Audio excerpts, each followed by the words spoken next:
Hello students, हम अपने previous classes में Euclid division lemma, Euclid division theorem, Euclid division algorithm का introduction पढ़ चुके थे। ठीक है, ये तीनों एक ही चीज़ें होती हैं, क्या इन तीनों में डिफरेंस है, और हम इस पे क्वेश्चंस कर रहे थे। सो एग्जांपल 2 को हम दोबारा देखते हैं जिन स्टूडेंट्स को समझ में नहीं आया था। आपको क्वेश्चन में दिया है, show that every positive even integer is of the form 2q। जो भी आपका जो इवन इंटीजर्स होते हैं, पॉजिटिव इवन इंटीजर्स होते हैं, उसको आप किस फॉर्म में लिख सकते हैं? 2q फॉर्म में लिख सकते हैं। और जो आपके ऑड इंटीजर होते हैं, पॉजिटिव ऑड इंटीजर होते हैं, उसको आप किस फॉर्म में लिख सकते हैं? 2q + 1 where q is some integer. Okay, तो क्वेश्चन समझ में आया कि जो इवन पॉजिटिव इंटीजर हैं उसको आप 2q फॉर्म में लिख सकते हैं, चाहे वो कोई भी हो। ओके, और जो पॉजिटिव ऑड इंटीजर है उसको आप इस फॉर्म में लिख सकते हैं। ओके, सो हम देखते हैं। सो नाउ हियर मैंने यहाँ पे क्वेश्चन लिखा है, तो क्वेश्चन के अकॉर्डिंग जो आपके पॉजिटिव इवन इंटीजर हैं, पॉजिटिव इवन इंटीजर्स कौन से होंगे आपके? पॉजिटिव इवन इंटीजर जो होंगे आपके क्या हो सकते हैं?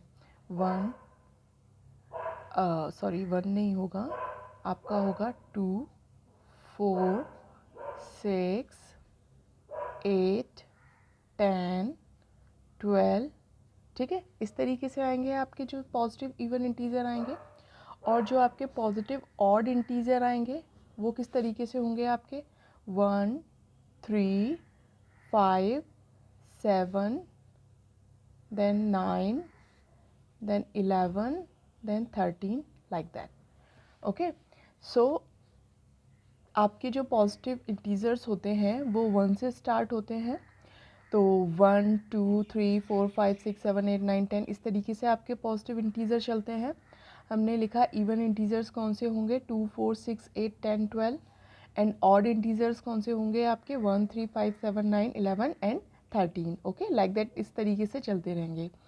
तो उन्होंने बोला है एवरी पॉजिटिव इवन इंटीजर, तो पॉजिटिव इवन इंटीजर ये है, तो ये सारे के सारे इंटीजर जो हैं उनको हम इस फॉर्म में रिप्रेजेंट कर सकते हैं। किस फॉर्म में? 2q फॉर्म में। Okay, show that every positive even integer is of the form 2q, यानी कि सारे इवन इंटीजर को, ये जो आपके इवन इंटीजर इस तरीके से आते हैं, इसको आप किस फॉर्म में लिख सकते हैं? 2q फॉर्म में लिख सकते हैं। और एवरी पॉजिटिव ऑड इंटीजर, जो आपके ऑड इंटीजर्स ये आए हैं, इसको आप किस फॉर्म में लिख सकते हैं? इसको आप लिख सकते हैं 2q + 1 फॉर्म में। लाइक इसको लिख सकते हैं आप 2q + 1 फॉर्म में। ओके, चलो चेक करते हैं। ठीक है, हम 1, ये आपके सारे के सारे आपके इंटीजर्स हैं, इवन एंड ऑड जो भी आपके सारे इंटीजर्स होते हैं वो इस तरीके से होते हैं। तो हम सबसे पहले चेक करते हैं कि even integers, like even integers जो आपको दिए हुए हैं 2 4 6 8, इसको आप क्या 2q फॉर्म में लिख सकते हैं या नहीं लिख सकते हैं? ओके, तो अगर आपका ये सबसे पहला क्या है? 2 है। 2 को according to the Euclid division lemma, जैसे अगर हम 2 को 2 से डिवाइड करें तो ये क्या होगा? 2 1 ज़ा 2 0। ठीक है, तो यूक्लिड डिवीज़न लेमा क्या कहती है? जो आपका डिवीज़र है, ये जो आपका डिविडेंट है, इसको आप क्या लिख सकते हैं? डिवीज़र, जो आपका डिवाइज़र है, इनटू क्वोशिएंट प्लस रिमाइंडर। ठीक है, तो जब आपने 2 को 2 से डिवाइड किया तो डिविडेंट क्या है आपका? 2, डिवाइज़र भी क्या है आपका? 2, क्वोशिएंट क्या है आपका? 1, और रिमाइंडर क्या है आपका? 0। तो मैं इसको लिख सकती हूँ 2 = डिविडेंट जो है आपका 2 = क्या हो जाएगा आपका? Divisor into quotient plus remainder. इस फॉर्म में लिख सकते हैं। ओके, नेक्स्ट अगर आपने डिवाइड किया, नेक्स्ट पॉजिटिव इवन इंटीजर क्या है आपका? 4। 4 को आपने डिवाइड किया 2 से, तो ये क्या आएगा आपका? 2 2 ज़ा 4। ये क्या आएगा आपका? 0। सेम डिविडेंट 4 क्या लिखा जा सकता है इसे? Divisor into quotient plus remainder. Okay, next लेते हैं हम। नेक्स्ट पॉजिटिव इवन इंटीजर क्या है आपका? 6। 2 से डिवाइड किया, 2 3 ज़ा 6। रिमाइंडर क्या आया आपका? 0। ओके, नाउ जो आपका डिविडेंट है 6, इसको किसके इक्वल लिख सकते हैं हम, divisor into quotient plus remainder. Next आप पॉजिटिव इवन इंटीजर ले लीजिए 8, 2 4 ज़ा 8। तो 8 जो आपका डिविडेंट है वो किसके इक्वल आया, divisor into quotient plus remainder. ठीक है, मैंने 4 करके दिखाया है, अगर आप आगे के भी लेंगे तो वो भी इसी फॉर्म में आएगा। लाइक कि आपका डिवीज़र जो होगा वो 2 होगा, तो इसका जो क्वोशिएंट होगा वो आपका क्या आते रहेंगे 1 2 3 4 एंड रिमाइंडर क्या होता जाएगा आपका 0 हो जाएगा।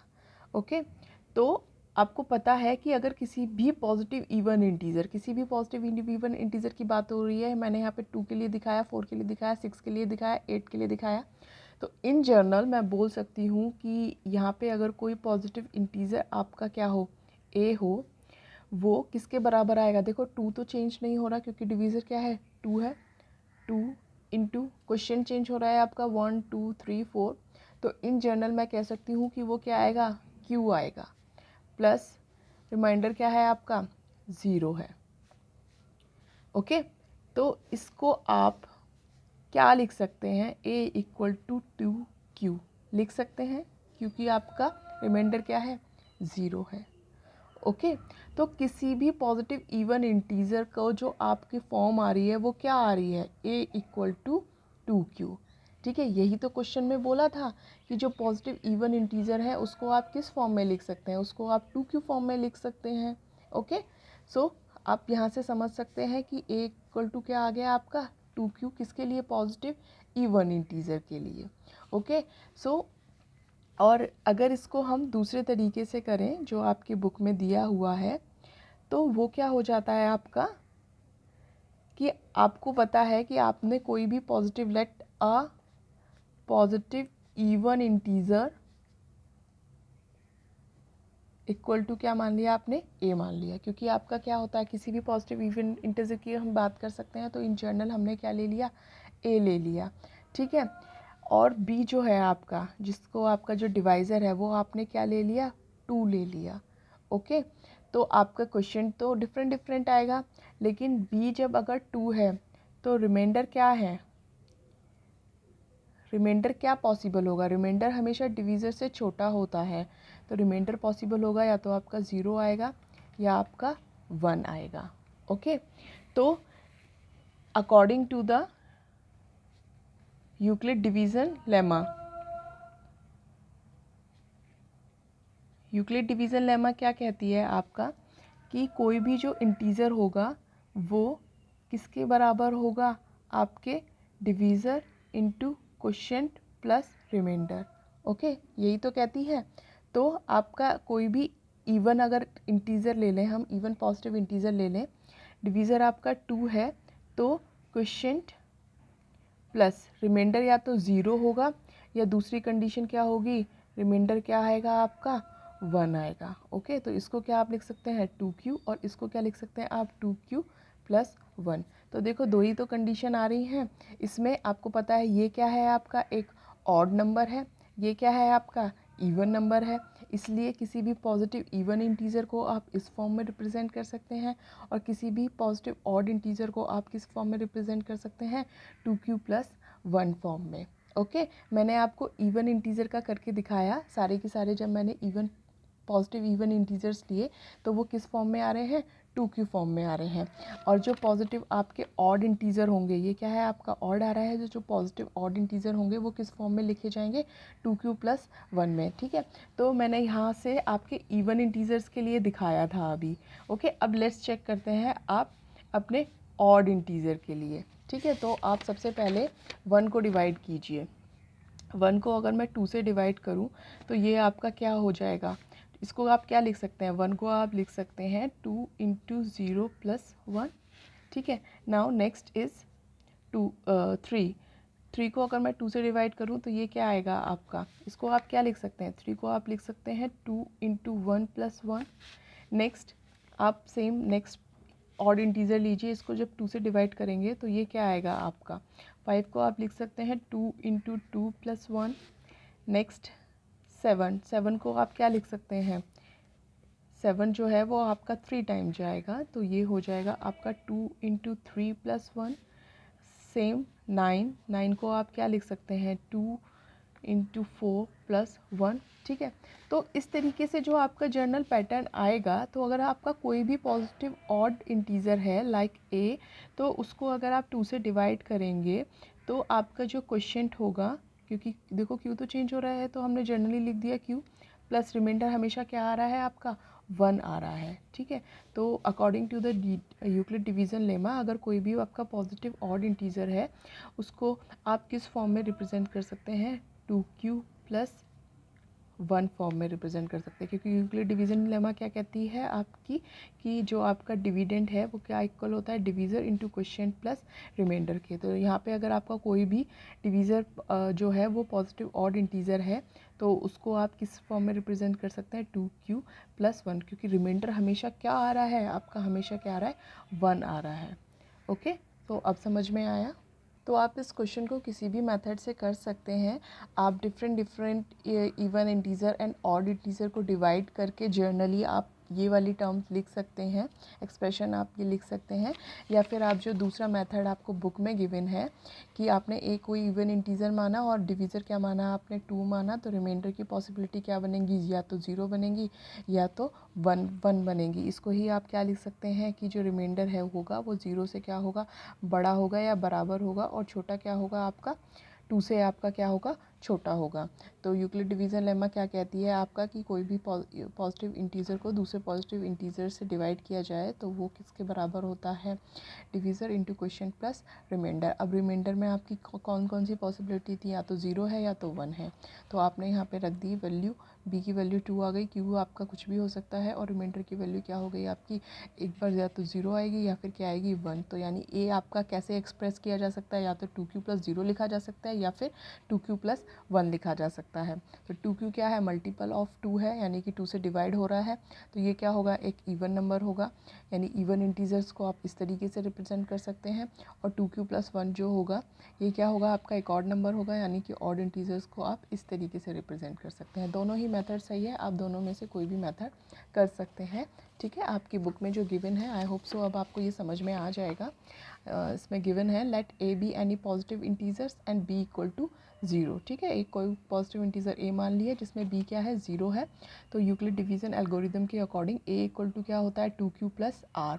लेकिन आर क्या होगा, जब डिवीज़र 2 होगा तो आर क्या होगा आपका, आर आपका या तो 0 होगा या फिर 1 होगा, क्योंकि आर हमेशा क्या लाइक करता है, 0 से बड़ा होता है या बराबर होता है, और डिवीज़र से क्या होता है, छोटा होता है।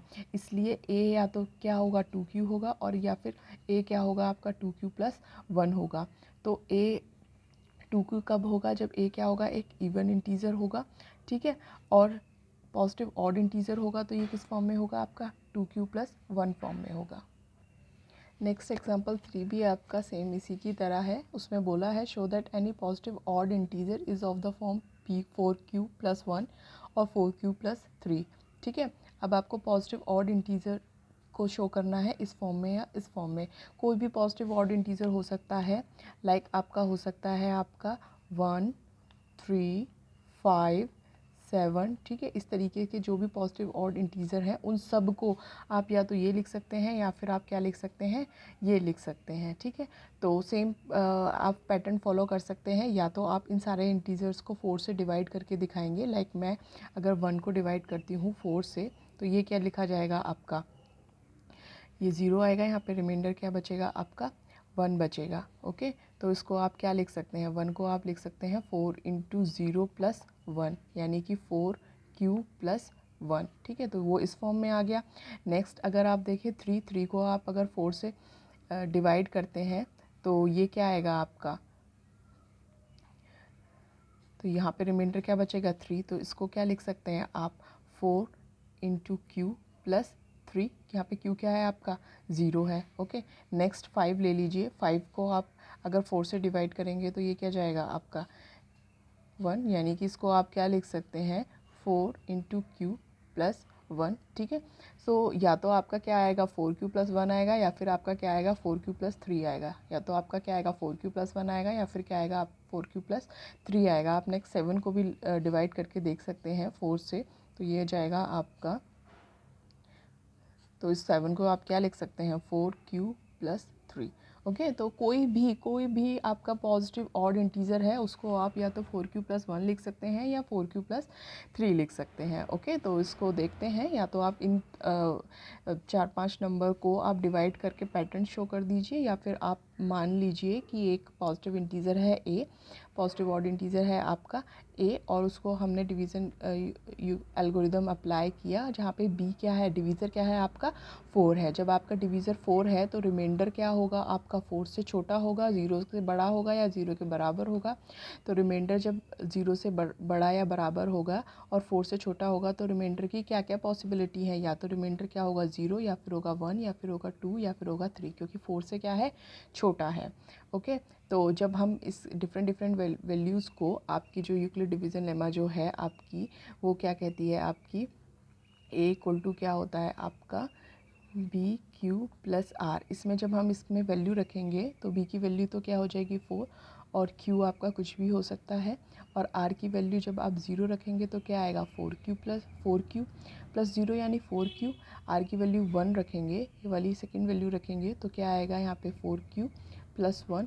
R की वैल्यू जब 2 रखेंगे तो क्या आएगा 4Q + 2, और R की वैल्यू जब आप 3 रखेंगे तो क्या आएगा 4Q + 3, जहाँ पे Q क्या है आपका क्वोशिएंट है। ओके, क्योंकि अब हमने माना था कि ए क्या होना चाहिए आपका ऑड होना चाहिए, तो इस केस में क्या है वो इवन है, क्योंकि ये क्या है 2 का मल्टीपल है, इसलिए इसको नहीं लेंगे, हम सिर्फ ऑड की बात कर रहे हैं। ये आपका ऑड है, ये भी क्या है आपका इवन है, क्योंकि ये भी देखो यहाँ पे भी 2 है, यहाँ पे 4 है, दोनों क्या हो जाएंगे 2 से डिविजिबल हो जाएंगे, तो ये क्या है एक इवन नंबर है, इसलिए हम इसे भी नहीं लेंगे। 4Q + 3 ले लेंगे क्योंकि ये एक इवन नंबर नहीं है। ठीक है, तो 4Q और 4Q + 2 क्या है, दोनों डिविजिबल बाय 2 है, इसलिए इनको नहीं लेंगे, हमें सिर्फ ऑड लेने हैं, और जो 2 से डिवाइड हो जाते हैं वो ऑड नहीं होते हैं, वो इवन होते हैं। इसलिए ऑड इंटीजर को किस फॉर्म में रिप्रेजेंट किया जा सकता है, 4Q + 1 और 4Q + 3 फॉर्म में। नेक्स्ट एग्जाम्पल देखते हैं, example 4। A sweet seller has 420 काजू बर्फीज़ एंड 130 बादाम बर्फीज़। ठीक है, एक स्वीट सेलर है, उसके पास 420 जो है वो काजू की बर्फ़ियाँ हैं और 130 क्या है बादाम की बर्फ़ियाँ हैं। अब she wants to stack them in such a way that each stack has the same number and they take up the least area of the tray. Okay, तो वो एक ट्रे में उनको इस तरीके से अरेंज करना चाहती है कि जो सारे के सारे जो स्टैक बने उसमें क्या हो, सेम नंबर ऑफ़ बर्फ़ियाँ हों, और वो क्या लें, कम से कम एरिया लें ट्रे का, ताकि ट्रे में क्या आ सके, ज़्यादा से ज़्यादा बर्फ़ियाँ आ सकें।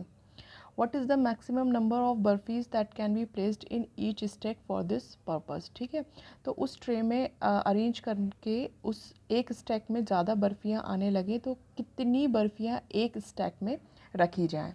ठीक है, लाइक आपने देखा होगा स्वीट्स की जो शॉप होती है उसमें इस तरीके से ट्रे होती हैं, और इस पे जो है वो बर्फ़ियाँ आपकी इस तरीके से लगी होती हैं। ओके, मेरी काजू कतली थोड़ी टेढ़ी मेढ़ी हो रही हैं, आप ठीक बना सकते हैं, लाइक इस तरीके से आपकी उसमें रखी होती हैं।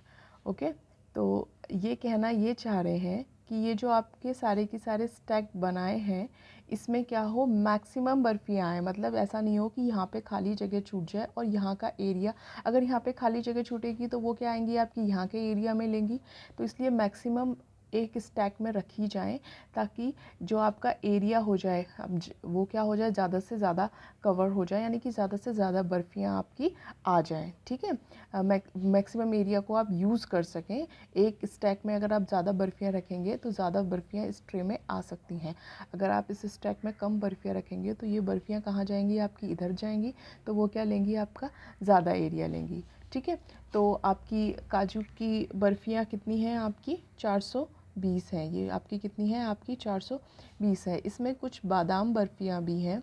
ओके, बादाम बर्फ़ियाँ भी हैं जो आपकी इसी तरीके से स्टैक में लगाई जानी है इस ट्रे में। ठीक है, तो वो आपकी कितनी है 130 कितनी है बादाम बर्फ़ियाँ हैं, और 420 कितनी है काजू बर्फ़ियाँ हैं। ठीक है, तो ये कंडीशन दी गई है कि जो काजू की बर्फ़ियाँ हैं उनको आपको इस तरीके से अरेंज करना है कि स्टैक में मैक्सिमम नंबर आए, और जो 130 बादाम बर्फ़ियाँ हैं उनको भी आपको इस तरीके से अरेंज करना है कि इस स्टैक में क्या आए, मैक्सिमम नंबर आए। ठीक है, तो जो यहाँ पे जितनी बर्फ़ियाँ आएंगी, जितनी काजू की बर्फ़ियाँ आएंगी उतनी ही क्या आएंगी एक लाइन में आपकी इधर बादाम की बर्फ़ियाँ आएंगी। ओके, क्योंकि हम मैक्सिमम जितनी रख सकते हैं इस लाइन में, उतनी काजू की बर्फ़ियाँ जितनी हम इस लाइन में रख सकते हैं उतनी ही क्या रखनी है, हमें बादाम की बर्फ़ियाँ रखनी है। मतलब मैक्सिमम यूज़ करके हमें पूरा यहाँ तक फिल करना है। तो जितनी आपकी काजू की बर्फ़ियाँ आएंगी एक लाइन में उतनी ही आपकी क्या आएंगी, बादाम की बर्फ़ियाँ आएंगी। ओके, तो हम कह सकते हैं कि सपोज़ करो यहाँ पे एक जो लाइन में जितनी बर्फ़ियाँ आई हैं वो कितनी हैं आपकी, x हैं। ओके, तो एक लाइन में आपकी x ही क्या आएंगी, काजू की बर्फ़ियाँ आएंगी, और x ही क्या आएंगी आपकी, बादाम की बर्फ़ियाँ आएंगी। ओके, अब यहाँ पे देखो कि ये कितनी लाइन बनेंगी, ये कितनी लाइन बनेंगी, क्योंकि देखो काजू की कतली तो 420 है, तो वो क्या आएंगी, ज़्यादा लाइन में आ पाएंगी, और बादाम की बर्फ़ियाँ 130 हैं तो वो क्या आएंगी आपकी, कम लाइन में आ पाएंगी। तो सपोज़ करो कि काजू के लिए लाइन जो बन पाई हैं वो y नंबर ऑफ आपके कॉलम बन पाए हैं, और बादाम बर्फ़ी के लिए आपके सपोज़ करो z नंबर ऑफ कॉलम बन पाए हैं।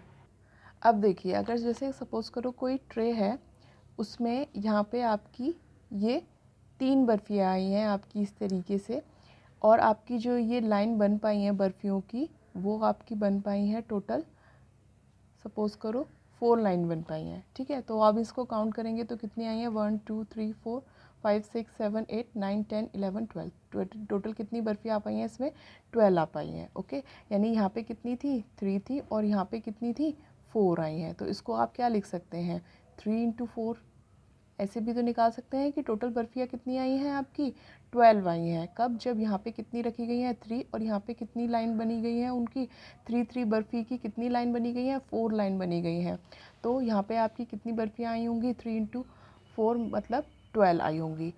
सेम यहाँ पे कितनी आपकी बर्फ़ियाँ आई हैं, x आई हैं। एक लाइन में आपकी कितनी बर्फ़ियाँ आई हैं, x आई हैं, और टोटल लाइन कितनी बनी है यहाँ पे, y बनी है। किसके लिए, काजू के लिए। ठीक है, तो उन्होंने दिया हुआ है 420 काजू हैं, लाइक जैसे यहाँ पे कितना था, 12 बर्फ़ियाँ थी।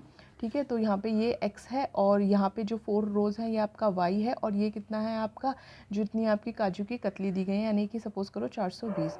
तो यानी कि मैं काजू के लिए, काजू की जो बर्फ़ियाँ हैं उनको मैं क्या लिख सकती हूँ, 420 को मैं क्या लिख सकती हूँ, x इंटू वाई, क्योंकि एक जो ये आपकी रो है इसमें कितनी बर्फ़ियाँ आई हैं, x आई हैं, और कितने नंबर ऑफ़ कॉलम बने हैं आपके, y नंबर ऑफ़ कॉलम बने हैं। तो इसको x मल्टीप्लाई y क्या हो जाएगा मेरा, जितनी मेरी काजू की बर्फ़ियाँ हैं। ओके, सेम बादाम की बर्फ़ी के लिए अगर मैं बोलूँ तो जो बादाम की बर्फ़ियाँ हैं वो कितनी हैं, 130 हैं। 130 में अब देखो ये जो यहाँ पे जितनी बर्फ़ियाँ आई होंगी एक इसकी लाइन में, वो कितनी होगी, x होंगी, क्योंकि यहाँ पे स्टैक में मैक्सिमम नंबर ऑफ़ बर्फ़ियाँ रखनी है। तो जितनी आ सकती हैं काजू की उतनी ही क्या आएंगी आपकी, बादाम की आ सकती हैं। लेकिन जो आपके कॉलम है, कितने कॉलम्स में ये बर्फ़ियाँ आ पाएंगी वो बदल जाएगा, यानी कि यहाँ पे क्या हो जाएगा, z हो जाएगा, क्योंकि ये क्या है, कम है। अगर 420 होती तो कॉलम भी क्या हो जाते, बराबर हो जाते, लेकिन ये ज़्यादा है तो ये ज़्यादा यहाँ पे कॉलम बन रहे होंगे। ये आपके 130 है, कम है, तो यहाँ पे कम कॉलम बन रहे होंगे। तो 420 को आप लिख सकते हैं x इंटू वाई, और बादाम को आप लिख सकते हैं x इंटू जेड। ठीक है, अब आपको पता है कि x क्या है, x एक स्टैक में रखी गई बर्फ़ियाँ हैं। ठीक है, एक स्टैक में कितनी बर्फ़ियाँ आई हैं वो क्या है आपका, x है। ओके, तो क्वेश्चन में क्या पूछा है कि एक स्टैक में कितनी बर्फ़ियाँ रखी गई हैं। ठीक है, यानी कि x आपसे पूछा गया है कि एक स्टैक में मैक्सिमम कितनी बर्फ़ियाँ रखी जा सकती हैं, ताकि ये क्या करें, मिनिमम एरिया आपका लें। ठीक है, तो जो 420 है वो x इंटू वाई है, 130 क्या है, x इंटू जेड है। मतलब x क्या है, 420 का भी फैक्टर है, और 130 क्या है, x क्या है, 130 का भी फैक्टर है, यानी कि ये क्या है, इनका हाईएस्ट कॉमन फैक्टर है दोनों का। तो ये निकालने के लिए कि एक स्टैक में कितनी मैक्सिमम नंबर ऑफ़ बर्फ़ियाँ रखी जा सकती हैं, आपको इन दोनों का क्या करना पड़ेगा, HCF लेना पड़ेगा। ओके, चलो तो HCF लेते हैं हम। अब इन दोनों में कौन सा बड़ा है आपका, 420 बड़ा है क्या है, 130 से। ओके, तो 420 को आप क्या लिख सकते हैं, यूक्लिड डिवीज़न एल्गोरिदम के अकॉर्डिंग जब आप इसको इससे डिवाइड करेंगे तो आपको ये समझ में आ जाएगा कि ये कितनी टाइम जाएगा, 3 टाइम जाएगा। और जब आपका ये 3 टाइम जाएगा तो ये हो जाएगा आपका, और आपका बचेगा क्या, यहाँ पे 30 बच जाएगा। ओके, नाउ इन दोनों को लेंगे हम, तो ये आपका 130 कैसे रिप्रेजेंट किया जा सकता है, 130 को आप डिवाइड करेंगे 30 से, तो ये आपका जाएगा 4 टाइम, क्योंकि 3 4 से 12 होता है, और ये क्या हो जाएगा आपका 10 रिमाइंडर बच जाएगा। यानी 130 को आप क्या लिख सकते हैं, 30 into 4 plus 10। Okay, now in दोनों को लेंगे, क्योंकि रिमाइंडर 0 नहीं आया है, तो 30 इक्वल टू क्या हो जाएगा आपका, इसको जब आप 30 को आप 10 से डिवाइड करेंगे तो ये आएगा आपका 10 3 ज़ा 30। ओके, तो ये आपका लिखा जाएगा 10 इंटू 3 प्लस 0। ओके, तो ये क्या आ गया आपका, यहाँ पे रिमाइंडर 0 आ गया, तो ये क्या आ गया, इन दोनों का HCF आ गया, यानी हाईएस्ट कॉमन फैक्टर आ गया, जो क्या है आपका x है। ओके, तो ये एक लाइन में कितनी, एक स्टैक में कितनी बर्फ़ियाँ रख सकता है, मैक्सिमम 10 बर्फ़ियाँ रख सकती है वो, क्योंकि x क्या आ गया आपका 10 आ गया, इसलिए आपका HCF क्या आ गया आपका 10 आ गया, यानी x क्या आ गया आपका 10 आ गया, और x क्या है, नंबर ऑफ बर्फ़ी, x क्या है, number of barfi in each stack, एक स्टैक में कितनी बर्फ़ियाँ रखी गई हैं, 10 बर्फ़ियाँ रखी गई हैं। ओके।